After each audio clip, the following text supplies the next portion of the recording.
Louvado seja nosso Senhor Jesus Cristo. Hoje é dia 12 de setembro, estamos no 24º domingo do tempo comum.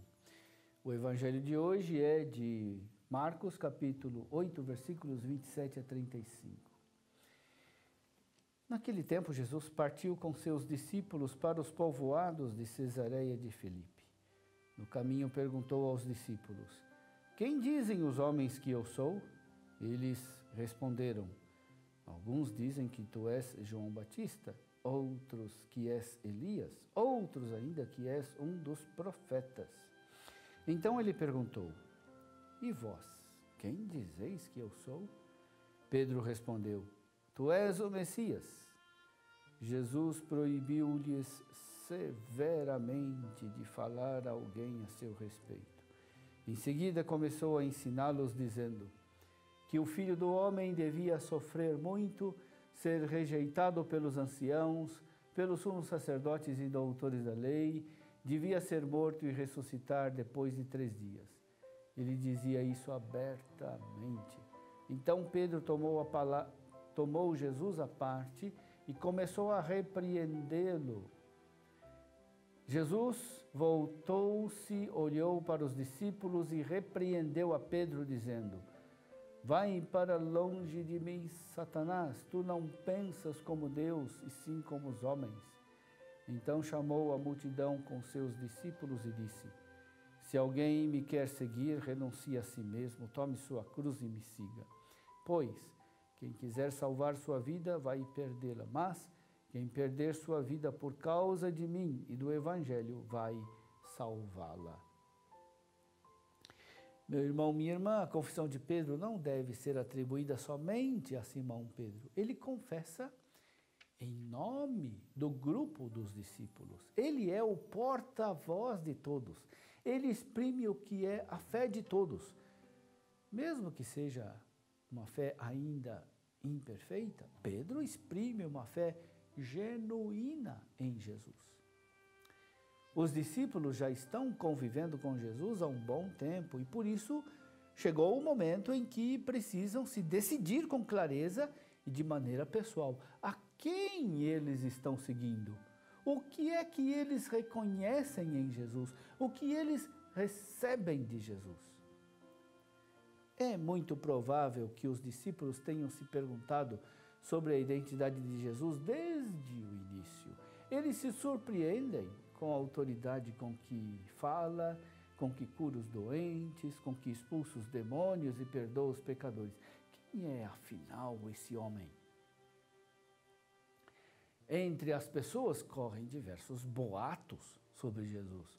Uns dizem que é João Batista, outros que é Elias, outros que é um dos profetas. Mas o que interessa a Jesus é saber o que os discípulos reconhecem dele. E vós, quem dizeis que eu sou? Essa questão é vital para os discípulos. Não é possível continuar seguindo Jesus de maneira inconsciente, de maneira superficial. Jesus tem clareza de que o caminho futuro a ser percorrido exigirá dos discípulos uma decisão consciente e responsável. A resposta de Pedro é ainda limitada. Os discípulos ainda não passaram pela crucifixão e ressurreição. Não podem suspeitar ainda a profundidade do mistério do Messias. Mas, para penetrar fundo no mistério pessoal de Jesus e de sua missão de Messias, os discípulos precisam continuar seguindo Jesus. É somente no seguimento que eles chegarão à fé plena em Jesus. Para nós também é vital conhecer quem é Jesus. Mas para conhecê-lo de verdade, não bastam títulos e nomes aprendidos teoricamente. É preciso seguir Jesus dia a dia até o fim. De acordo com o relato de Marcos, Jesus insiste 3 vezes, enquanto caminhavam para Jerusalém, sobre sua paixão e morte. Ele manifesta abertamente aos discípulos a consciência que tem de sua morte violenta e com firmeza admirável anuncia que está indo ao encontro desse desenlace. Assim explica, sem meios tons, que o final da sua vida não será o triunfo que os discípulos esperavam e imaginavam, mas será a entrega total de si, o que inclui sua morte na cruz. Os discípulos mostram que não entendem Jesus, tanto que têm até medo de perguntar a Jesus.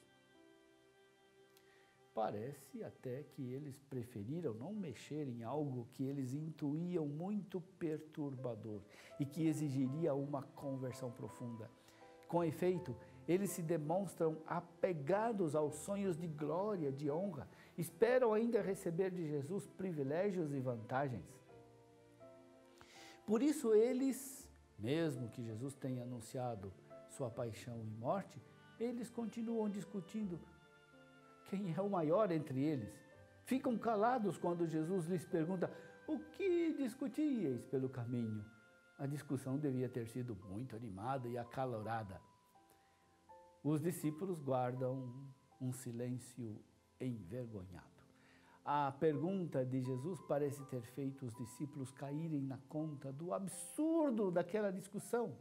Bastou a pergunta daquele que se fez o último de todos, daquele que serve a todos, daquele que se fez pequeno como a criança, para fazer aflorar a consciência da mesquinhez, da luta pelo poder e da disputa pelo primeiro lugar. Jesus responde ao silêncio dos discípulos, chamando-os e sentando-se. O gesto de se sentar é o gesto de quem ensina. Jesus tem algo importante para ensinar. Jesus quer ser ouvido, é o mestre que ensina. Quem quiser ser o primeiro, seja o último de todos e aquele que serve a todos. Para ser de Jesus, é preciso ser como Ele, servir como Ele, colocar-se no último lugar como Ele.